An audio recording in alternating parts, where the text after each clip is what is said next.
Tired of life difficulties? Read this hadith.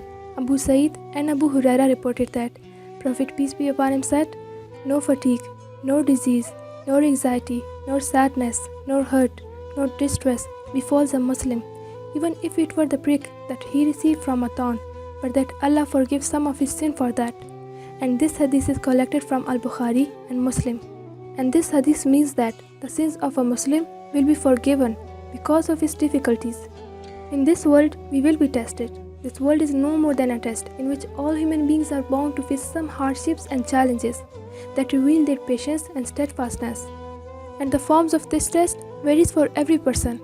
Some people suffer poverty, some suffer physical illness, some live in a state of insecurity, some are deprived of their loved ones, and some suffer psychiatric disorders.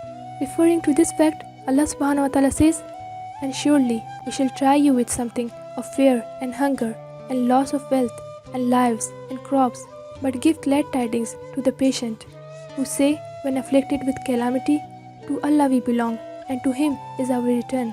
They are those on whom descend the blessings of Allah and mercy, and they are the ones that receive guidance." In another verse, Allah subhanahu wa ta'ala said, "He who created death and life, that He may try which of you is best indeed, and He is the exalted in mind, often forgiving." Since trials and hardships are unavoidable, but in these verses, we are guided about the safest and most appropriate attitude when we face hardships and trials. And these verses and hadiths reveals the way for successfully dealing with life's challenges. In order to balance the negative effects caused by problems and difficulties, Islam draws our attention to their expected fruits. Problems and difficulties serves as mean to forgive sins and elevate the believer's rank in the hereafter. And this optimistic and positive approach saves us from falling deep into depression and grief. And there are some of Prophet peace be upon him hadiths that emphasize the concept of positiveness.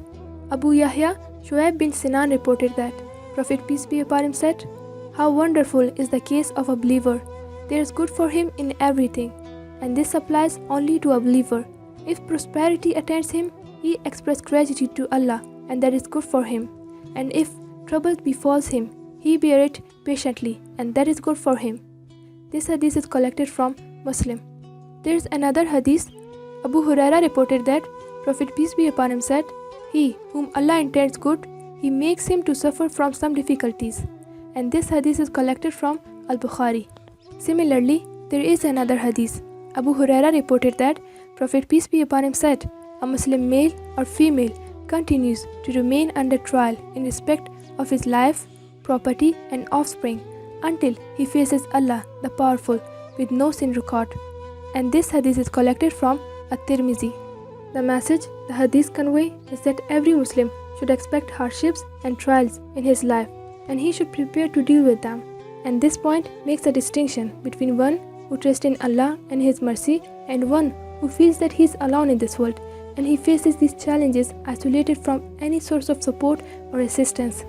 So, these all hadiths are meant to charge the Muslim with hope and strength and drive away the destructive thoughts of failure and hopelessness. And Allah subhanahu wa ta'ala likes the strong believer, because the believer know that Allah is with him and he is not alone, and this hard time is actually a test for him, and he is supposed to pass this test. These thoughts makes a believer more strong. There is a hadith of our Prophet peace be upon him about strong believers. Abu Huraira reported that Prophet peace be upon him said, "A strong believer is better and dearer to Allah than a weak one, and both are good. Stick to that which is beneficial for you. Keep asking Allah for help and do not avoid from it. If you face any problem, do not say, 'If I had taken this step or that step, it would have resulted into such and such,' but only say, 'Allah so determined and did as He willed.'" The word "if" opens the gates of shaitanic thoughts, and this hadith is collected from Muslim.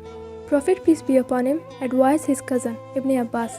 Prophet peace be upon him said, "Know that with patience comes victory, with distress comes relief, and with hardship comes ease." But at this point, we may have a question, and that question may be a source of worry or disturbance, that how can we approach optimism when we face hardships and trials? Actually, it's normal. These kinds of questions comes in everyone's mind, especially the practicing one, when they are afflicted with a calamity, deprived of a loved one, or have some physical illness. But the problem is that in many cases, this thought and this question become a source of frustration and depression. So let's see how the companions of Prophet peace be upon him used to stay positive and how could they remain optimistic in time of difficulties. Imam Al-Qurtubi reported that Hazrat Ali said, "This verse is the most hopeful one in the Quran. If my sins are to be forgiven through difficulties and hardship, and in addition to that, Allah forgive many other sins, then what will remain after such expiation and forgiveness?" Hazrat Ali was the bright believer, and he knows how to turn the difficult time into a source of determination and a fountain of strength.